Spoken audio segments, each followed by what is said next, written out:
She ran to the rival Mafia boss on her wedding day and walked straight into a new cage. Lanterns burned like captured stars along the marble streets, reflecting off blackened windows and cobblestones polished smooth by centuries of footsteps. From above, the skyline seemed calm, elegant, regal, but beneath the surface, every corner whispered of danger, betrayal, and power. Isolde walked through the corridors of her family's mansion, her heart thudding like a drum in her chest. Today was supposed to be the happiest day of her life, her wedding day, the day she would pledge herself to a man chosen not by love but by blood and alliance. The chandeliers above shimmered with crystal light, yet in the reflection, her own face looked pale, almost hollow. She could hear the laughter from the grand hall where her guests gathered, music floating on the air. But the laughter felt foreign, distant, as if it belonged to another world. Her mother, dressed in a gown of midnight blue silk, smiled at her from across the corridor, pride in her eyes. But Isolde saw something else there too: expectation, control, and perhaps fear. Isolde's fingers brushed the cold handle of the door leading to the balcony. The city stretched beyond, lights flickering like fireflies, the wind whispering secrets. Her mind raced, restless. She had tried to ignore it, tried to silence the nagging feeling that something was terribly wrong, but it had grown too loud to dismiss. Then came the letter. She had found it hidden beneath the folds of her wedding dress, slipped in by a hand she trusted too little and too late. Her fiancé, the man she was meant to wed, had made a deal with their family's greatest rival. A deal that would bind her house, her people, to chains of servitude, all in the name of power. Her own life, her own family's honor, had been treated like currency. Her fingers trembled as she read the words again and again, each line cutting deeper than any blade. The firelight danced across the walls, mocking her. And then, with the understanding of a heart that had finally faced truth, she made her decision. She would not go through with this marriage. Not today. Not ever. With one last glance at the corridors of her childhood, Isolde ran. Down staircases, past guards, past guests who did not notice her absence, she slipped into the night. The streets welcomed her, the darkness hiding her from the eyes of those who would hunt her. Her mind knew only one destination, one hope: Cale, the rival whose name was spoken with fear, whose presence could command armies or silence them with a glance. She remembered his fortress, perched like a jagged crown atop the cliffs beyond the city.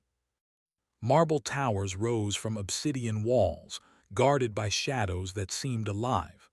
Legends said he had no mercy, no softness, no weakness, but perhaps he had the power to protect her from the betrayal that now hunted her. The journey was treacherous. Horse hooves clattered over stone and dirt, the wind biting her skin, carrying whispers of the city she left behind. Every sound made her heart leap. Every shadow seemed like an enemy waiting to strike. But the thought of the chains she would wear if she returned kept her moving forward, faster than fear, faster than doubt. Finally, as the first light of dawn brushed the horizon, she reached the gates of Cale's fortress. The walls towered above her, dark and eternal, carved from stone that seemed older than memory. The guards regarded her with suspicion, hands resting on swords that gleamed in the weak morning sun. "I seek Cale," she said, voice steady though her heart hammered. "I come for protection and nothing else." A pause, long and deliberate.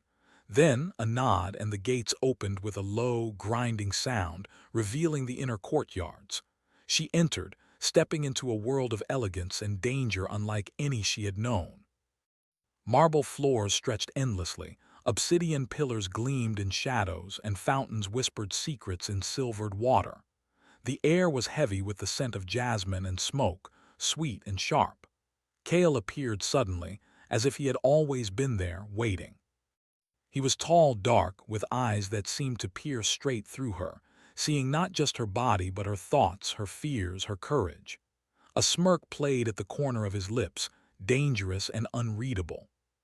"You came," he said, his voice low, calm, and filled with a quiet authority that made her pulse race. "And yet, you are not free. You have only chosen another cage." Isolde's throat tightened, but she forced herself to meet his gaze. "Better a cage I choose than chains forced upon me," she replied. The words sounded braver than she felt.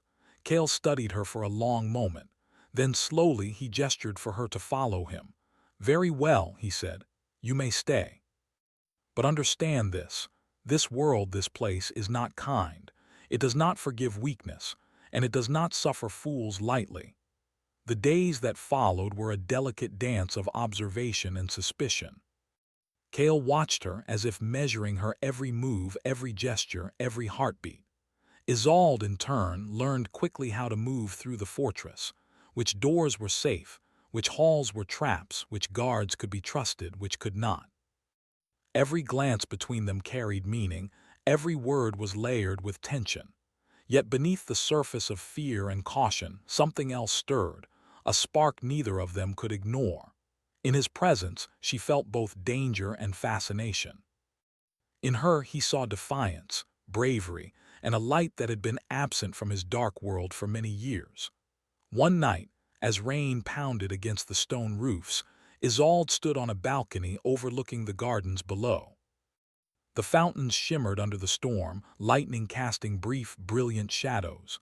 Cale appeared beside her, silent as the wind, and for the first time she felt the full weight of his gaze. "You are brave," he said quietly, almost a whisper, "perhaps foolishly so.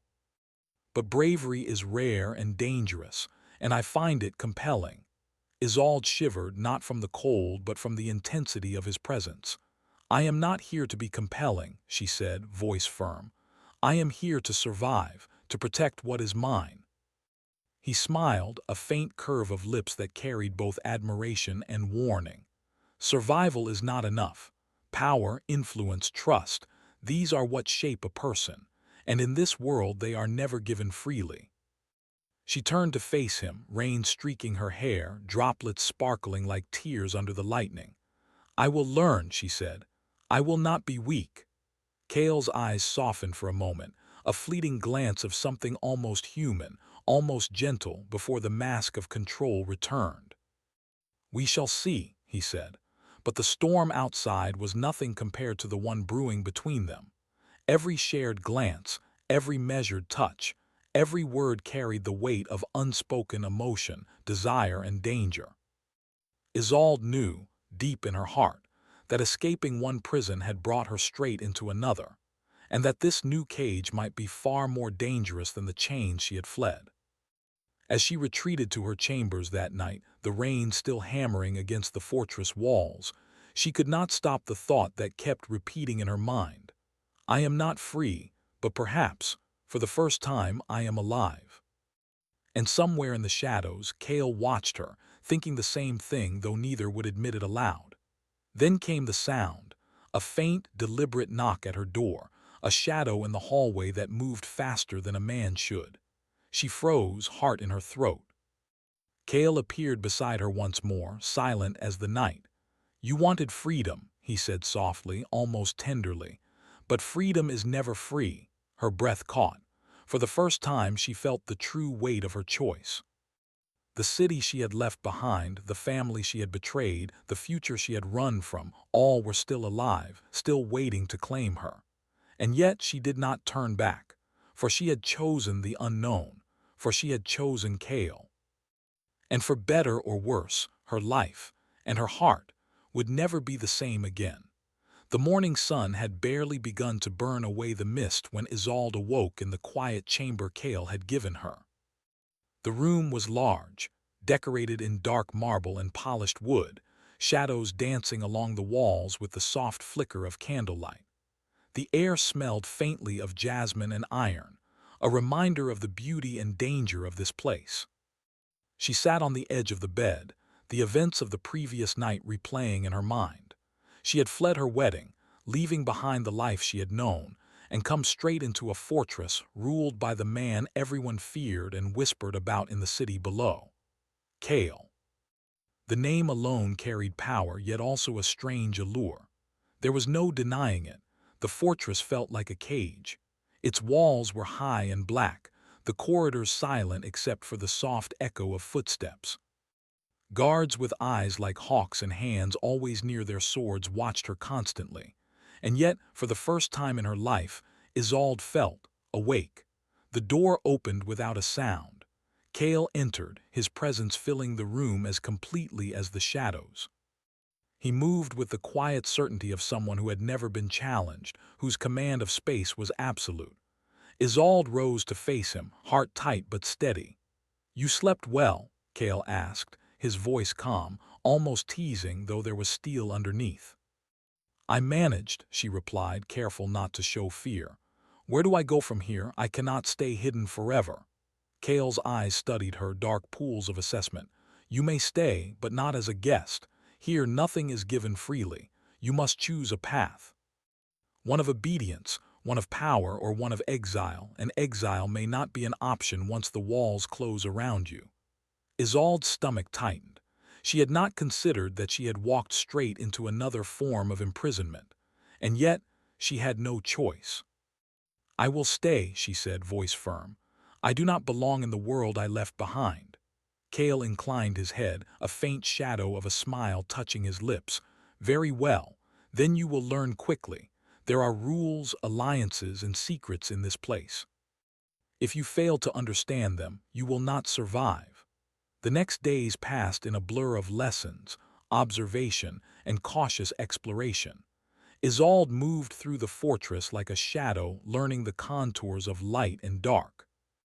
She discovered libraries filled with ancient tomes and ledgers that seemed to whisper secrets about the city below, halls echoing with steps of those who followed orders without question, and gardens that hid both beauty and danger.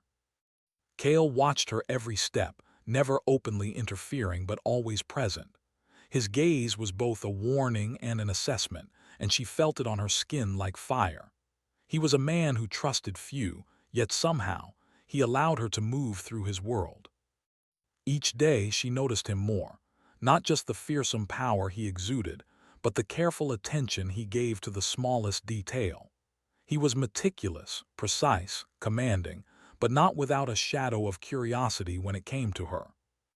"You are learning," Cale said one evening, stepping out from the shadowed corridors as she studied a map of the city. "Faster than most, but your heart still carries chains of the past. If you are to survive here, you must shed them." Isolde's eyes met his, steady and unwavering. "I do not need to forget my past," she said softly. "I need to choose how it shapes me." Cale's gaze lingered on her longer than necessary, a rare softness breaking through the hard lines of his face. "Perhaps," he said. "But the past can be a blade, and it may cut you when you least expect it." Their bond, fragile and uncertain, began to grow in small ways. Shared meals in quiet halls, the unspoken understanding that neither would speak of certain topics, glances that lasted a fraction too long. These were the threads weaving a complicated connection between them. Fear, respect, curiosity, and something neither fully understood yet lingered in every interaction.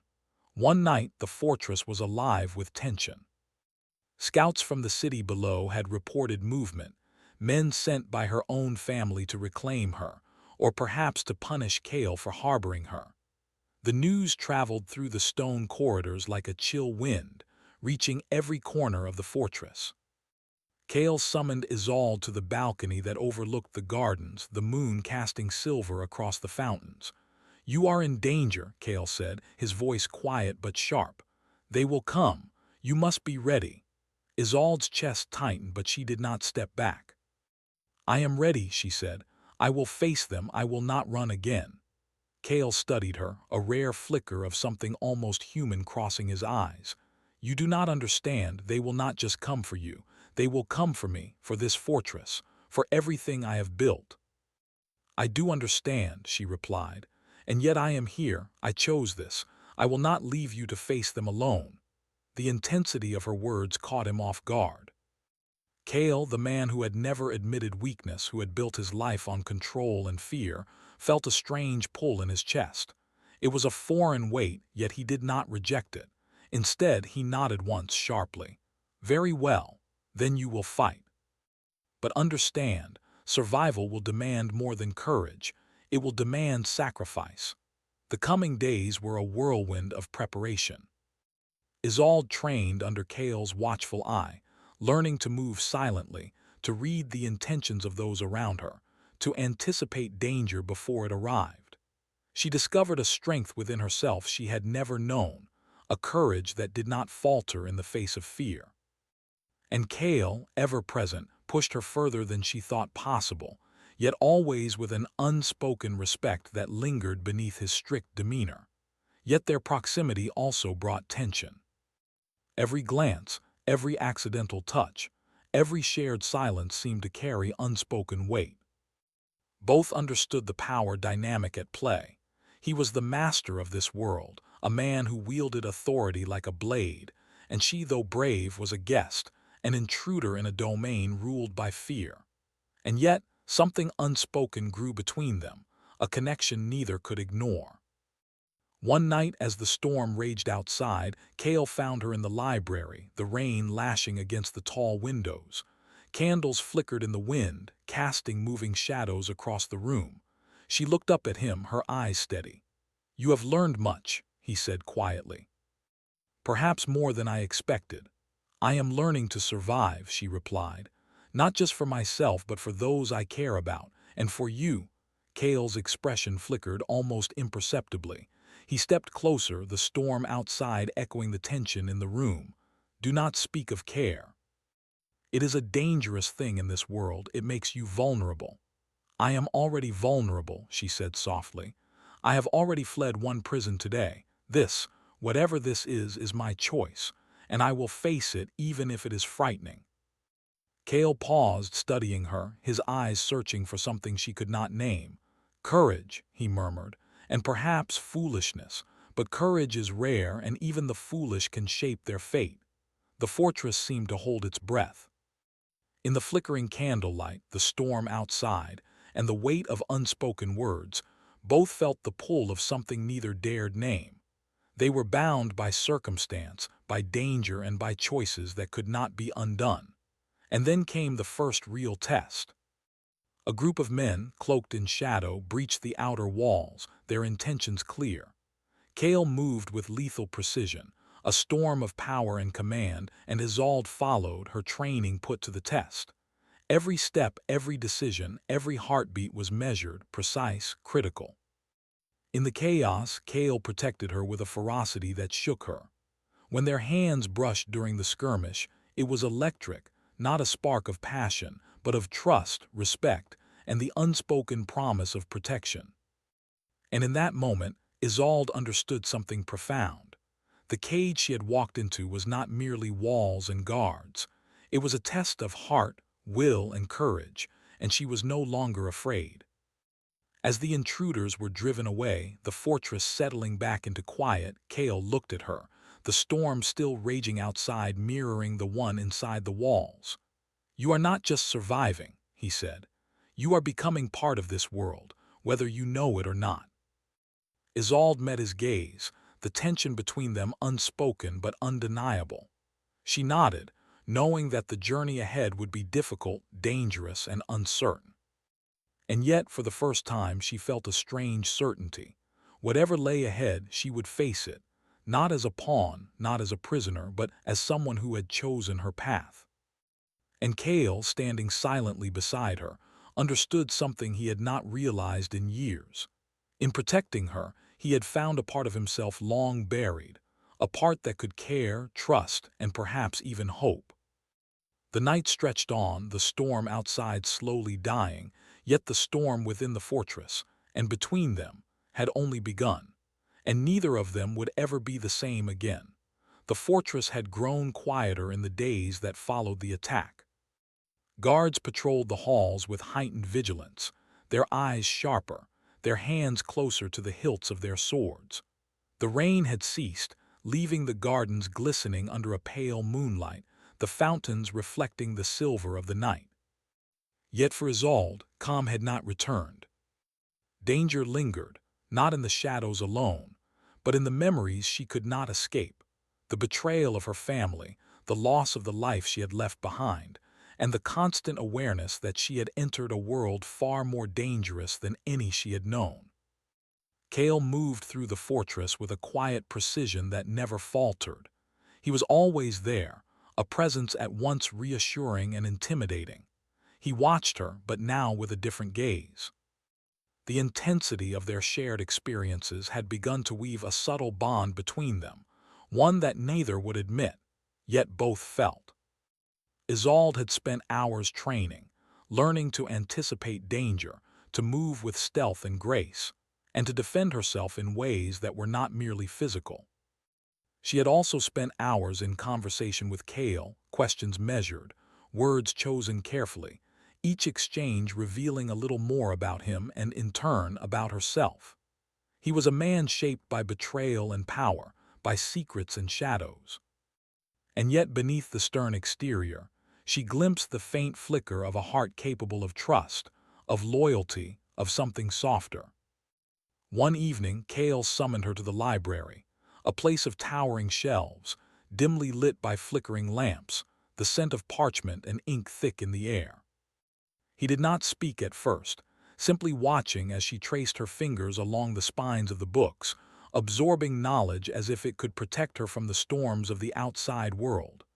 "You have changed," he said quietly, breaking the silence. His voice was calm, almost contemplative, yet there was an edge to it that spoke of the weight he carried. Isolde turned to face him, her eyes steady. "I am learning," she said. "I am learning to survive. I am learning to fight. And I am learning to trust myself." Kale studied her, the shadows from the lamps dancing across his face. "You are stronger than most who come here, stronger than many who have walked through these gates, but strength alone is not enough. You must understand the world you have entered and the consequences of your choices." "I understand," she said softly. "I have made my choice. I will face whatever comes." Kale's gaze softened for the briefest moment, almost imperceptible. "Perhaps you will," he murmured. "But understanding is more than knowing, it is feeling. Feeling the weight of every decision, every betrayal, every sacrifice." The fortress seemed to hold its breath as they stood there, the silence stretching between them, thick with unspoken words. Isolde could feel the tension, the pull of something she could not yet name, and Kale felt it too. A connection forged not by convenience, but by necessity, courage, and an unspoken recognition of each other's strength.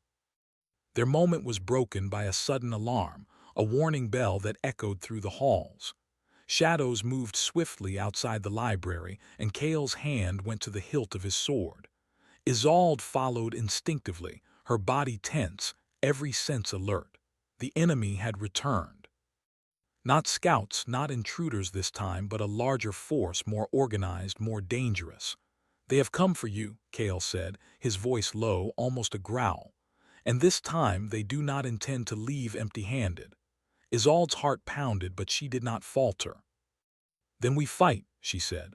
The battle that followed was chaos embodied.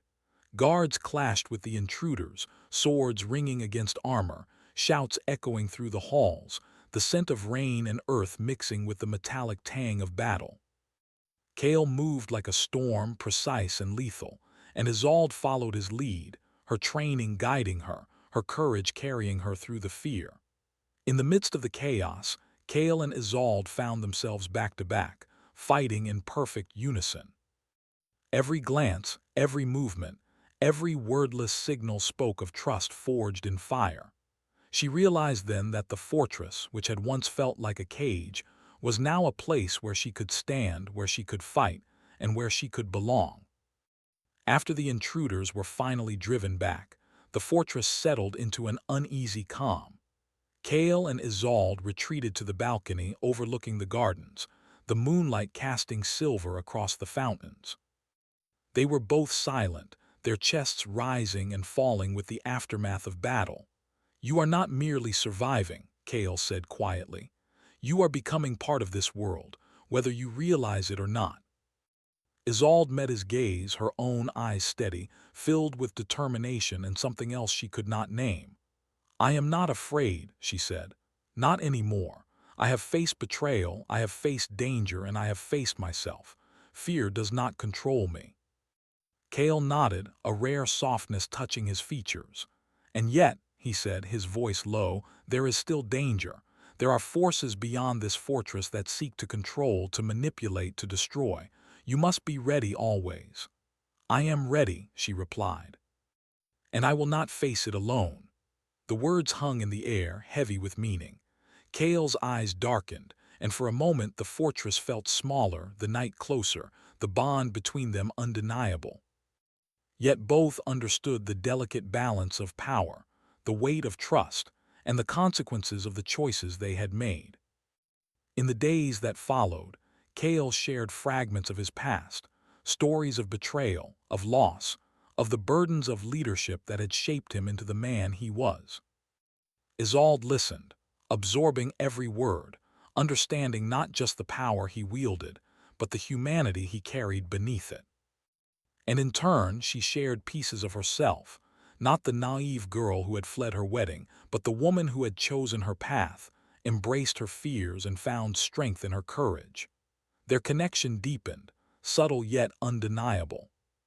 Every glance, every brush of a hand, every shared silence carried weight. Neither spoke of love, not yet, but the seed was planted, an understanding that trust, courage, and vulnerability were entwined, and that together they could face the storms ahead. Then one evening, a shadow from Cale's past arrived, a figure whose presence brought a chill that cut through the warmth of the fortress. Cloaked in mystery, the visitor spoke of a curse, a force that could destroy them both if left unchecked. The words fell like ice, heavy and unyielding. "You do not understand," the figure said, voice sharp and commanding. "The curse is real. It binds Cale's fate to yours, and it will consume everything you hold dear unless one of you sacrifices everything to break it." Isolde felt a chill run down her spine. The bond she had begun to trust, the fortress that had become a place of strength, the connection between herself and Cale, all were threatened. She looked at him, eyes wide, searching for the same determination she had seen in battle. Cale's expression darkened, the weight of the curse pressing down on him. "I have faced many dangers," he said quietly, "but this is unlike any I have known. It will test everything we are, everything we have become." Isolde reached out, her hand brushing against his. "Then we face it together," she said, her voice steady. "I will not turn away. I will not leave you to fight alone." The moment stretched between them, charged with unspoken emotion, courage, and a fragile hope. Cale's eyes softened, the mask of control slipping for a heartbeat. "Then we shall see," he said. The curse, the shadows from their pasts, the dangers that lingered outside the fortress, they were all forces they would have to confront. But for the first time, Isolde felt not fear, but resolve. She had chosen this path, this cage, and she would face whatever came. And Cale, standing beside her, felt something he had not felt in years, the faint stirrings of hope, trust, and perhaps the beginnings of something more profound than power or fear. As the night deepened, the fortress seemed alive with anticipation, the gardens glistening under the moonlight, fountains whispering secrets, and the walls echoing the silent promise between two souls bound by courage, choice, and a shared destiny. The storm outside had passed, but the storm within had only just begun, and neither of them would ever be the same again. Dawn had not yet broken when the first sounds of movement reached the fortress walls.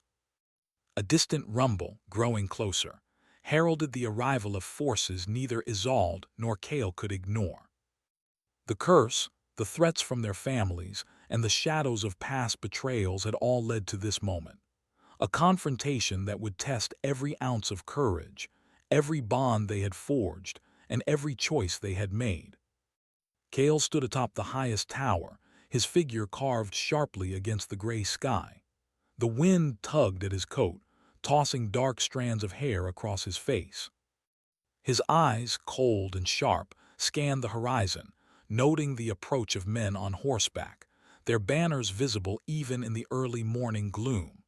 He had prepared for this moment for weeks, yet the weight of it pressed heavier than any battle before.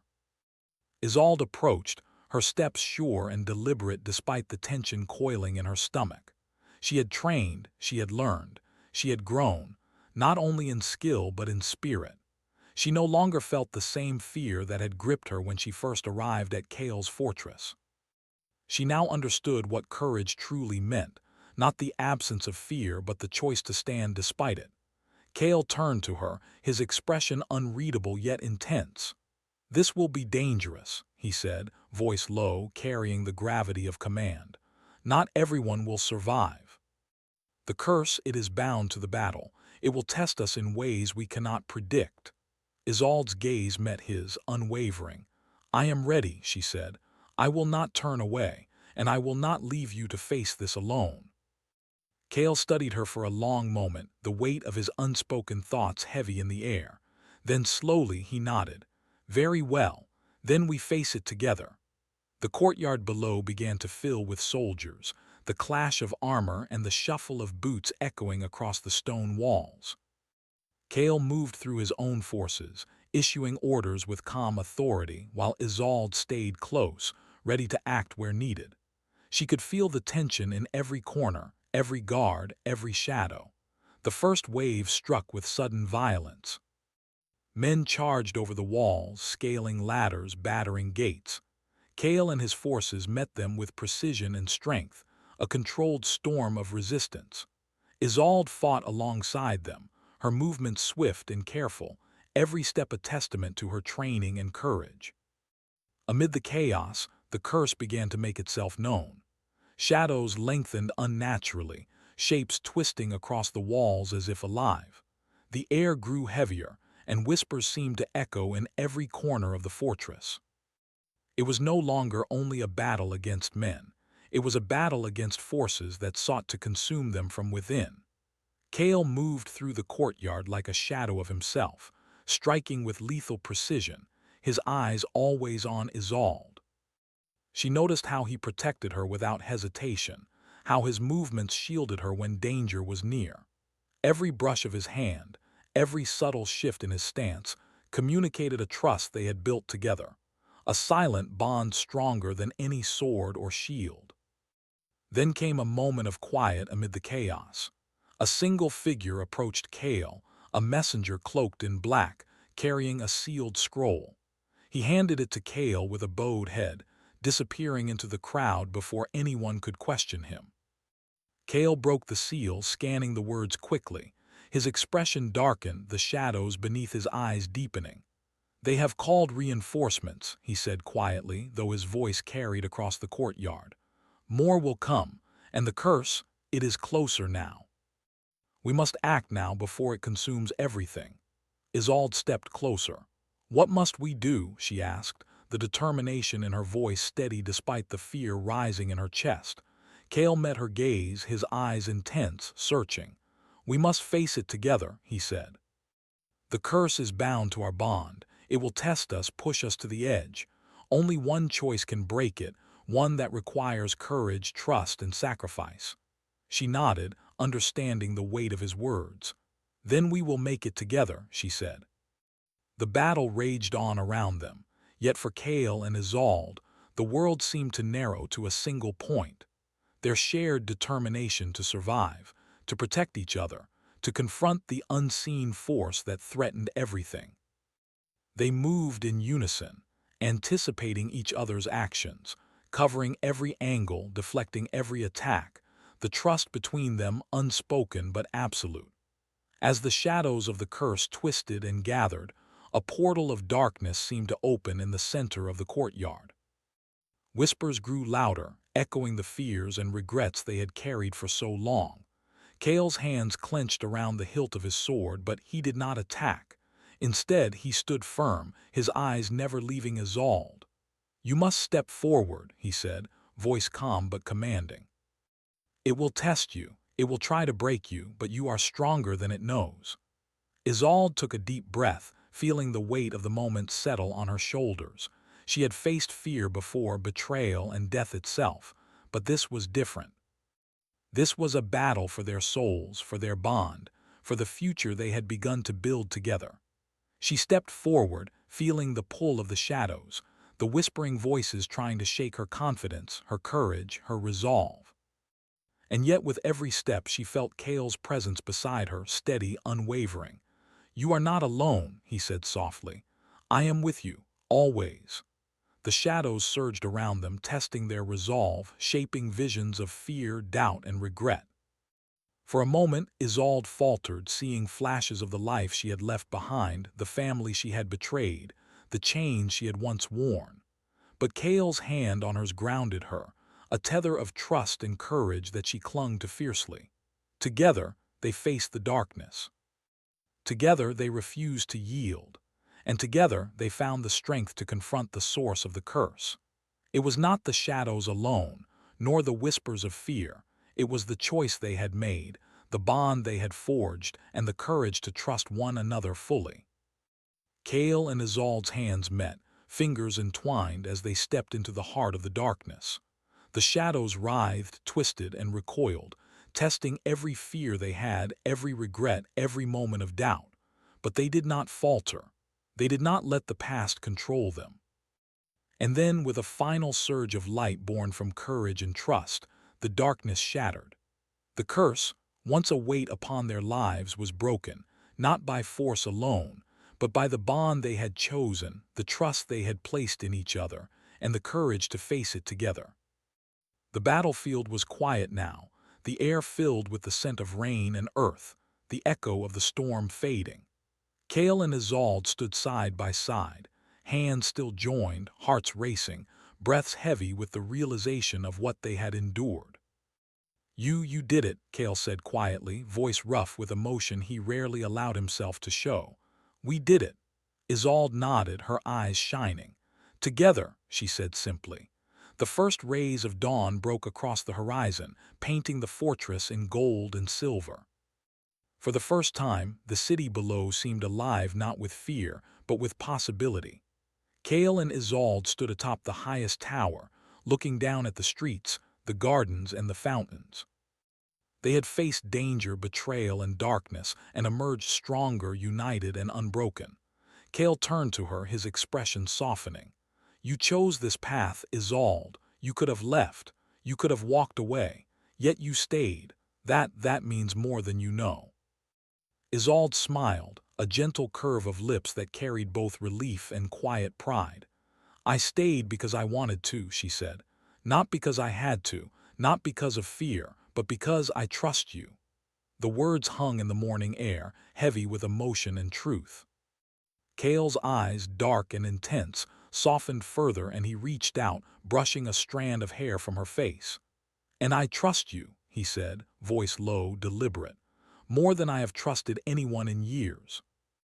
The fortress, once a cage of walls, shadows, and fear, now felt like home, a place where courage, loyalty, and love had carved a new path. The bonds between them had been tested, forged, and proven unbreakable. As the sun rose higher, casting warmth across the marble and stone, Kale and Isolde stood together, hands entwined, hearts aligned. The city below, once a place of betrayal and fear, now held the promise of a future they could build together. And for the first time, both of them understood something profound. Freedom was not merely the absence of chains. Freedom was courage, trust, and the choice to face the unknown together. Kale smiled faintly, a rare, genuine expression that held both relief and hope. "Freedom is bitter but worth the taste with you," he said softly. Isolde returned the smile, feeling the truth of his words resonate deep within her. "Then let us live it," she said. And so, standing atop the fortress that had once been a cage, Kale and Isolde stepped forward into a new dawn, a new life, and a future that was theirs to shape together. For the darkness had passed, the curse had been broken, and two hearts, once trapped by fear and betrayal, had found their freedom in trust, courage, and love. And the fortress, the city, and the world would never be the same again.